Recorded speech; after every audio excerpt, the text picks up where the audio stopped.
Welcome to the Allan Handelman Show.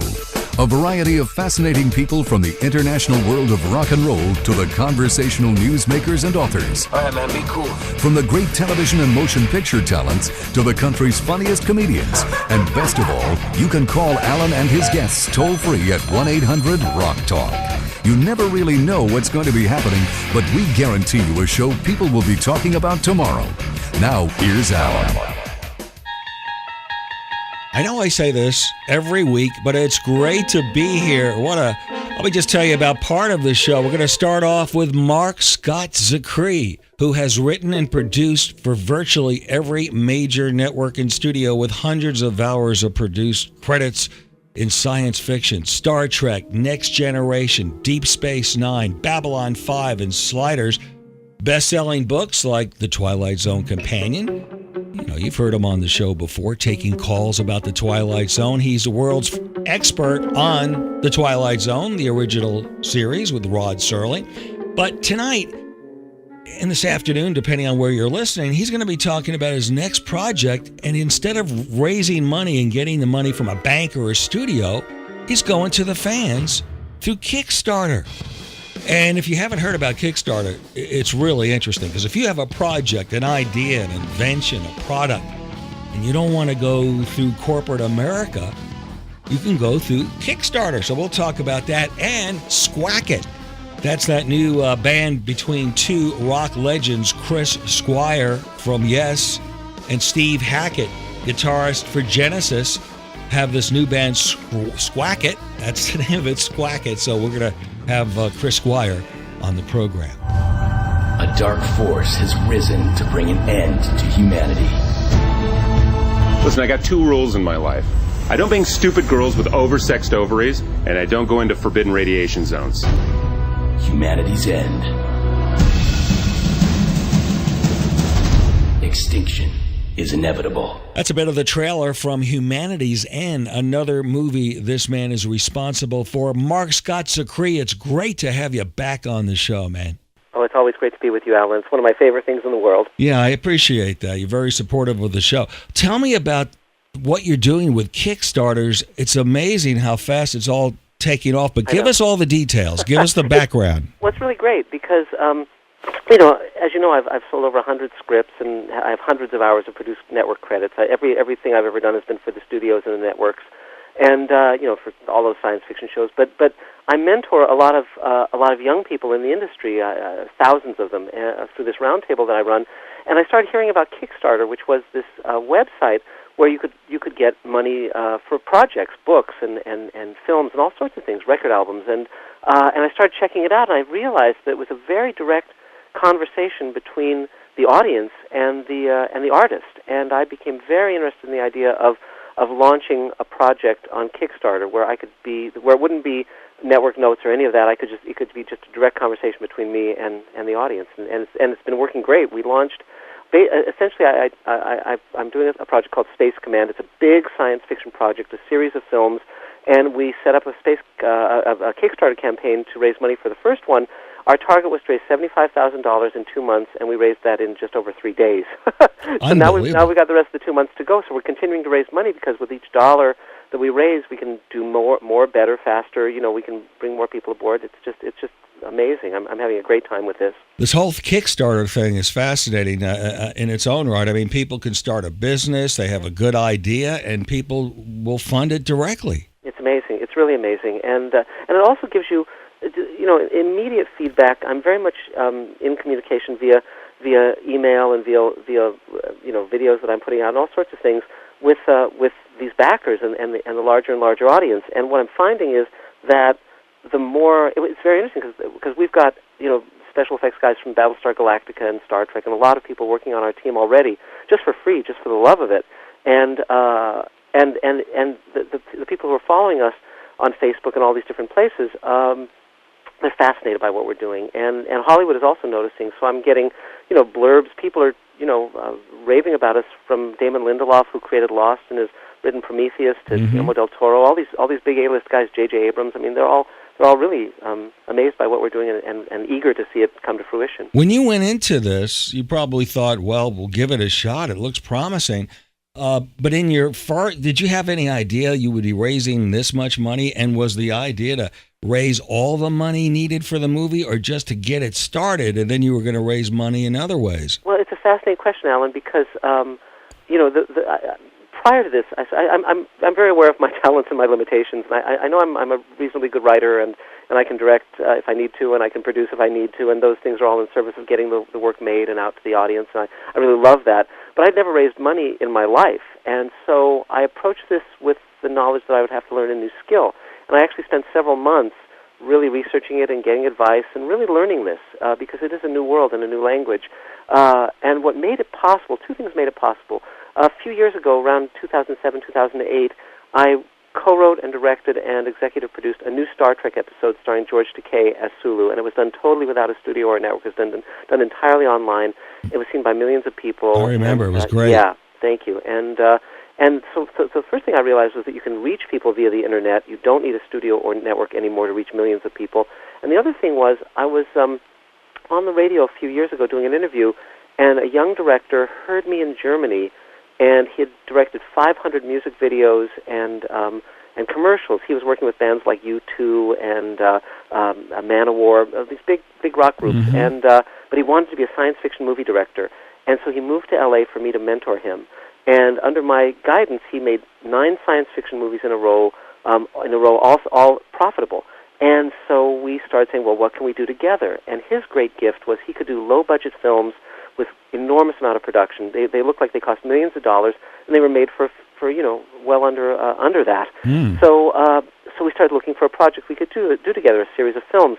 And I came up with the idea for Space Command, which is very much in the Star Trek Space Patrol, Forbidden Planet, big space adventure kind of mold. And we started looking to do that. And I said to him, well, how much would we need to make the first one? And he said, and this is a big, epic thing. This is something that normally, if we were doing it for a network or for a studio, minimally $20 million, maybe more, probably more, maybe $50 million. And so I say to Neil Johnson, I said, well, how much will this cost? He's aboard as director and producer. And he says, well, the first one we can do for $50,000. Now, fortunately, because I have such a tremendous background in production, I know that this guy can deliver. I know, because of who my friends are, because of what he can do, that we can actually pull it off. Because normally you would go, well, check please, I'm done. Yeah. So I said, okay, well, then let's target $75,000 as our target for Kickstarter, because Kickstarter and Amazon take a certain percentage off the top, and then also the people who donate get, DVDs, they get various perks, and so you have to factor all of that in. So we needed a certain amount to make our movie. But we also agreed that if it didn't work, we would each, pony up $25,000 and make the film. Because for me, as you know, because we've been in conversation, you and I, for a long time via your show, mm-hmm. that money is not what drives me. It's the conversation between me and the audience. And so I was committed to making this project. And we launched, and we said, okay, it's going to be 2 months, and then I had no idea if it would work, and it is working. And I'm not surprised, because I know, because at heart I'm a fan. I'm the same as the audience that's supporting us, that I want to see this as much as they do. And if I weren't making it, I would be one of the people backing it. I would be one of the people saying, I want to see this.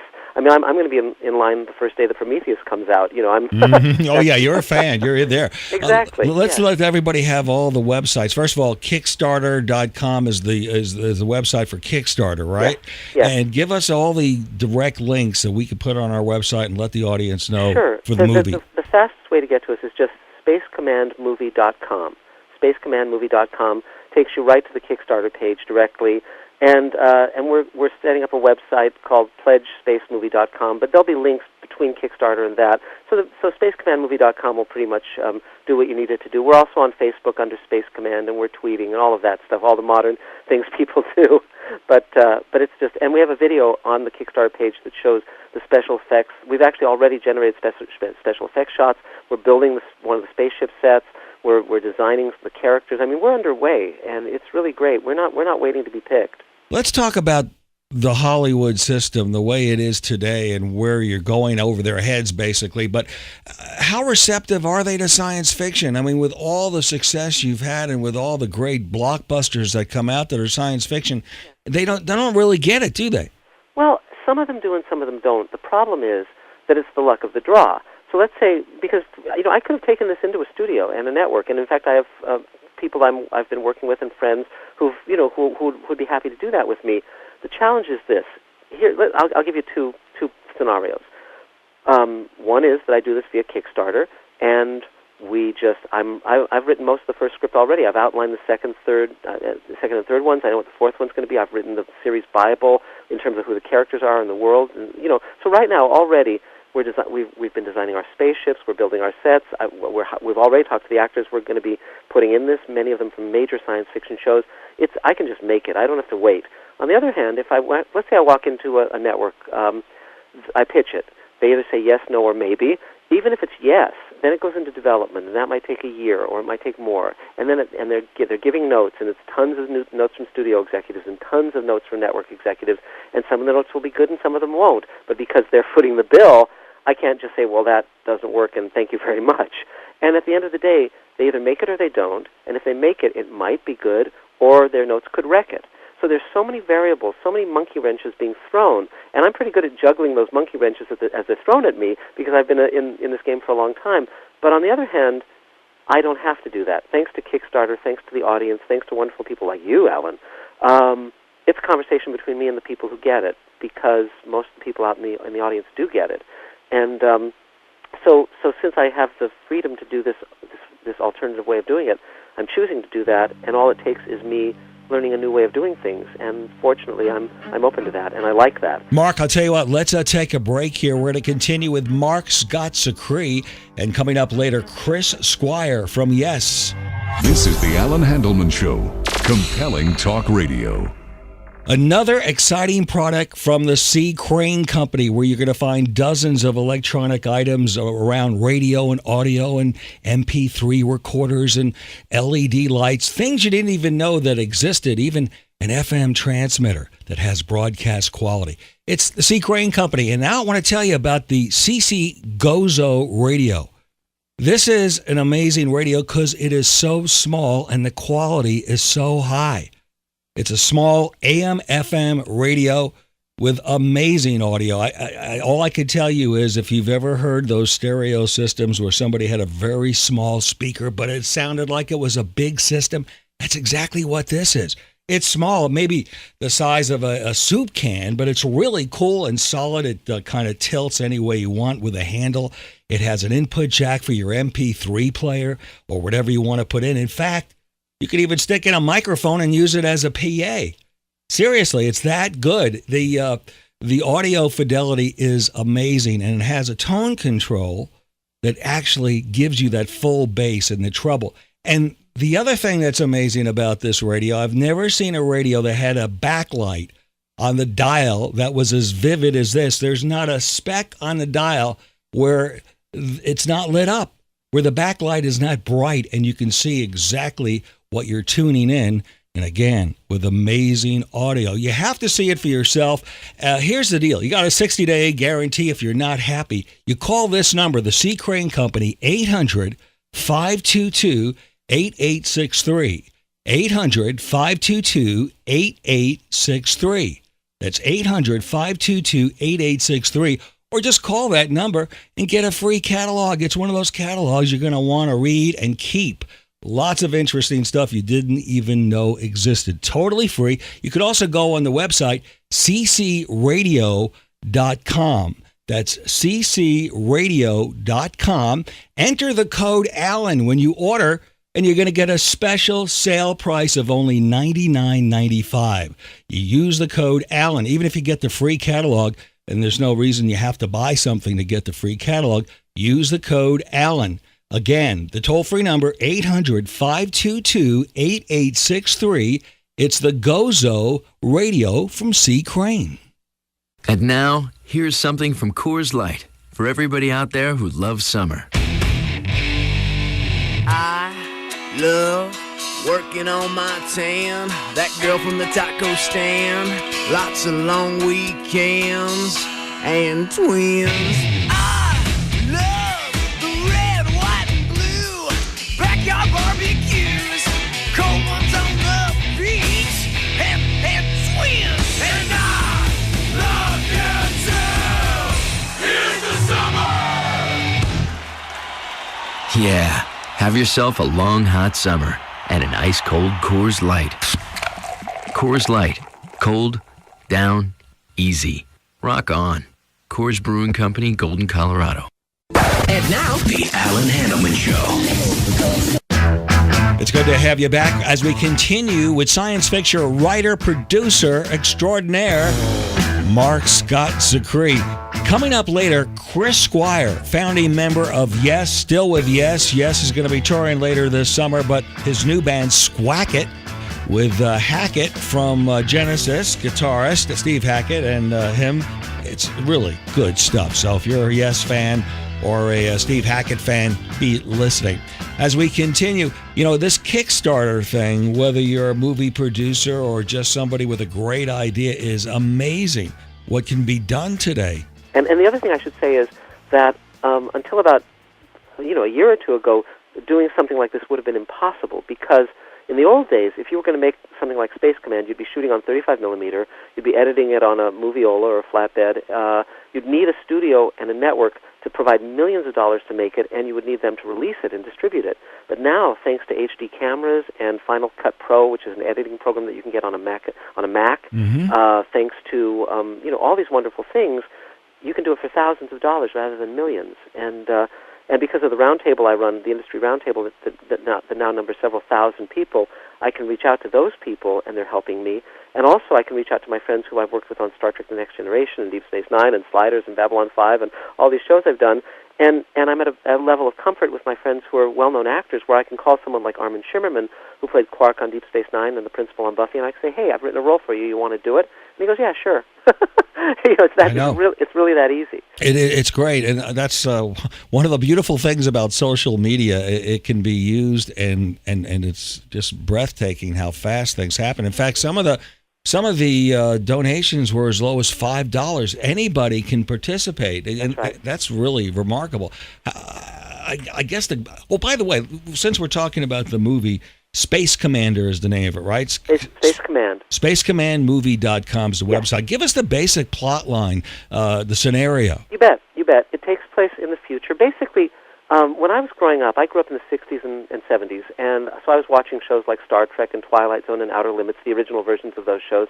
But I was reading a lot of science fiction that had been written in the 50s by Ray Bradbury and Robert Heinlein and Arthur C. Clarke and Isaac Asimov and many, many other wonderful science fiction writers. And the covers of those paperback books, I was buying paperbacks, they were wonderful pieces of artwork by guys like Ed Emshwiller and Wally Wood and Frank Frazetta, many terrific artists.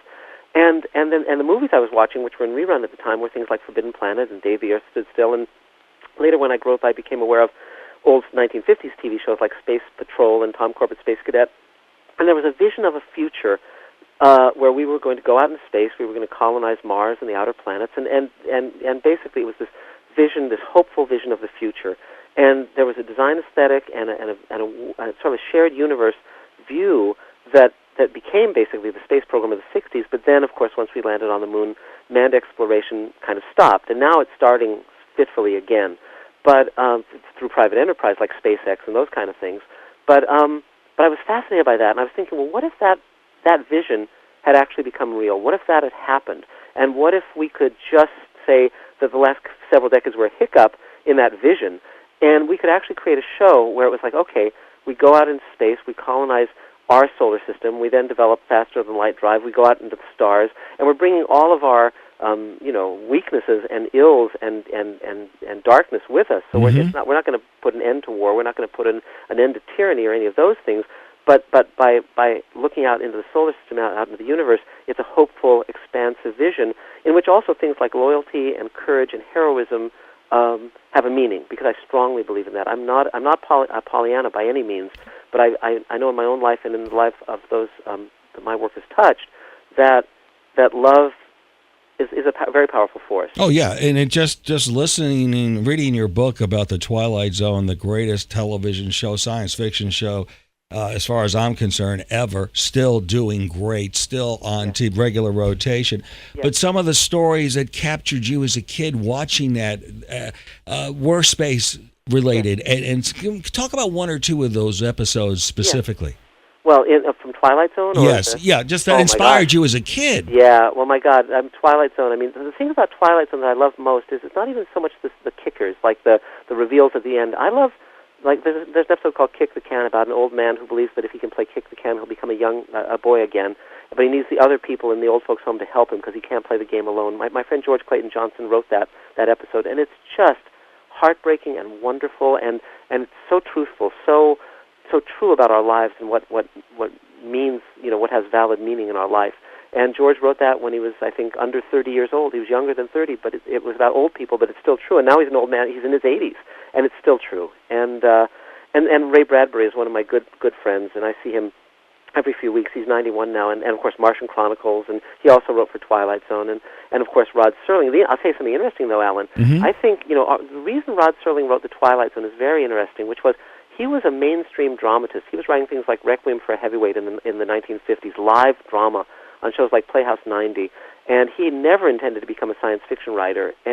But the censorship was so heavy, so strong in the 50s that anytime he wanted to write about race or politics or any social issue of the day, he was censored and could not get the word out about what he wanted to say. And so he created Twilight Zone, and he took a big cut in pay to create Twilight Zone. He didn't know if it was going to work, but he created Twilight Zone with the idea that if he wrote science fiction, he could sneak that past the censors, and it worked. And but I think, frankly, that if Rod were around now, if he were in that same situation now, he wouldn't have created Twilight Zone for the networks. He would have done it via Kickstarter and the internet. He would have embraced this new technology every bit as much as I am. Yeah, like you. He didn't sound like a person that was motivated by the money. No, not at all. And ultimately, what Rod understood and what I understand is that science fiction, it's still about the human story. It's still about the people. So in Space Command, I'm creating characters where we're going to follow two families over a course of several generations through this great outward migration, and we're going to jump around in time to different parts of that timeline. There's a writer named Robert Heinlein who created a future history timeline, and he wrote many wonderful science fiction novels. And so he sort of plotted the future that he foresaw, and then he set stories along that timeline. And so through these two families I've created, the Kemmer family and the Sikander family, we're going to be examining how this impacts them and their relationships changing between where they're friends and allies, and then at various points some of them are enemies. It's going to be a really big, epic story looking at that and jumping around in time through different generations. So that's really what we're designing. It's going to be, I've never seen anyone do that story before, and I'm eager to do it. Mark, let's take a break here. Coming up later, founding member of Yes, Chris Squire, and Dr. Julie Holland, expert on marijuana from Harvard University, with some brand new information just out. You are listening to the Allan Handelman Show. Rock Talk Radio. Attention taxpayers, if you've received a notice from the IRS or state, do not ignore it. It's also a big mistake to try and handle your tax problem on your own. If you owe $10,000 or more in back taxes, it's a fact the government has the power to take everything you own, including your home, business, wages, savings, and your freedom. But here's the good news. There are new programs that are geared to help you dramatically settle, reduce, or eliminate what you owe. But you have to call now. Take down this number or put it in your cell phone, but call 866-577-4676.